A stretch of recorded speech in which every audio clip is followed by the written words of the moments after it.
kang ginamitan ng epekto ng gravity? You heard it right.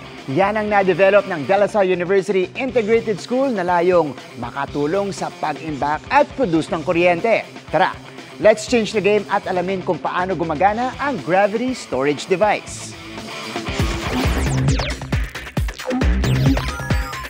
Sabi nga, ang anumang inangat ay natural na bababa. Hindi ito hugot dahil using this core principle of gravity, na-develop ng Sustainability Hub ng De La Salle University Integrated School ang gravity storage device para mag-imbak ng kuryente. Pero this is not your usual storage device. Gravity storage, from the word gravity, so ginagamit natin yung effect ng gravity para i-pull down yung weight natin. Ngayon, kung yung weight mo is heavy enough and kung high enough siya, it can actually store energy. Ang napoproduce nito, electrical energy na pwedeng gamitin pang charge ng gadgets. Pero paano? Ang gagawin natin, iaangat natin siya. Like this. Ayan, iaangat natin yung weight. Okay. Ayan, tayo natin siya mapunta sa taas. Nagiging potential energy siya sa taas.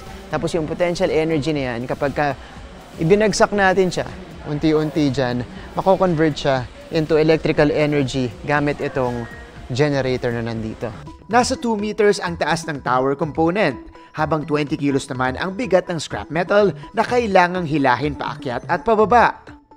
Yung potential energy and then kinetic, mako-convert siya to electrical energy nung generator. Gets. Okay, try natin. Convert na natin. 1, 2, 3. Amazing.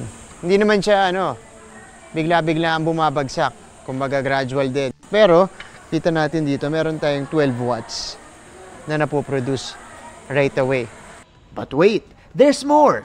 Dahil kasama rin ng gravity storage device, ang isa pang energy-producing wind turbine. Ang advantage niya is that kaya niya mag-generate at lower speeds. Mas common siya sa mga urban areas na hindi kasing lakas yung wind.